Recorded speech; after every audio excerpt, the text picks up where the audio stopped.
एक लड़की थी जिसका माता रानी जी पर अटूट विश्वास था। वह सुबह 3 बजे उठ जाती, स्नान आदि से निर्वत होकर प्रतिदिन दुर्गा सप्तशती का पाठ करती, रोज माता रानी के मंदिर जाती, माता रानी का जागरण भी करती, सहज पाठ करती। उसको बहुत सारी माता रानी की कथाएं कंठस्थ थीं। वह घर में काम करते समय भी माता रानी का कोई ना कोई भजन हमेशा उसके मुंह में होता। वो सिर पर हमेशा चुन्नी लगाकर रखती। फिर उसकी शादी हो गई। ससुराल घर जाकर भी उसने अपना नित्य नियम नहीं छोड़ा। रोज माता रानी के मंदिर जाना, सेवा करनी, जागरण करना। उसके ससुराल वाले किसी और बाबा को मानते थे। उनको बहू का इस तरह रोज माता रानी के मंदिर जाना बिल्कुल पसंद नहीं था। वो सब उसको दुनियावी बाबा को मानने को कहते, पर उस लड़की ने साफ मना कर दिया और कहा, मेरी माता रानी पूर्ण समर्थ है, मुझे किसी और के सिर झुकाने की जरूरत नहीं।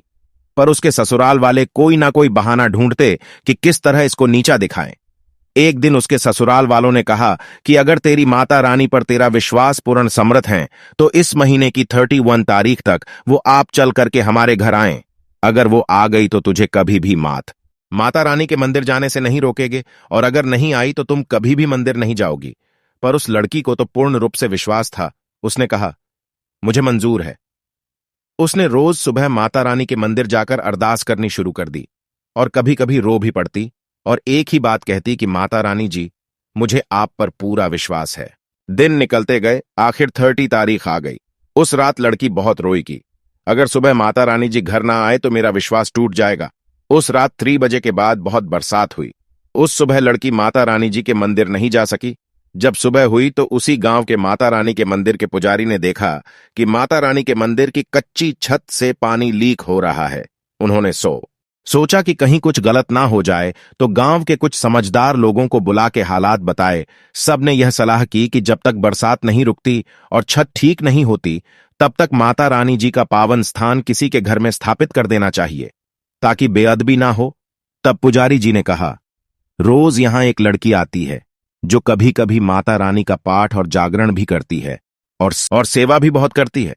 हम लोग माता रानी जी का पाठ और स्थान उसके घर ले जाते हैं। सब लोग इस बात पर सहमत हो गए। एक बुजुर्ग कहने लगा कि एक व्यक्ति को उसके घर भेजकर इजाजत ले लो। पुजारी जी ने कहा, इजाजत क्या लेनी, वो मना थोड़े ना करेगी। तब पुजारी जी और गांव के कुछ लोग माता रानी जी के पावन पाठ और मूर्ति को बेहद आदर सत्कार से लेकर उस लड़की घर की तरफ चल पड़े। लड़की के ससुराल वाले सब इस बात पर खुश हो रहे थे कि आज 31 तारीख है।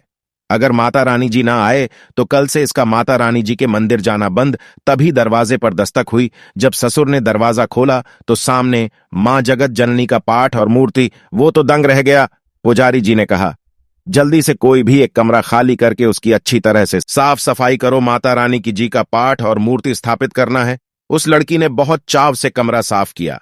उसकी श्रद्धा और विश्वास देख सारे परिवार ने उस लड़की से माफी मांगी। लड़की का विश्वास रंग लाया। बात सारी विश्वास की है। भगत धन्ना जाट ने भी विश्वास के साथ पत्थर में से परमात्मा पा लिया था।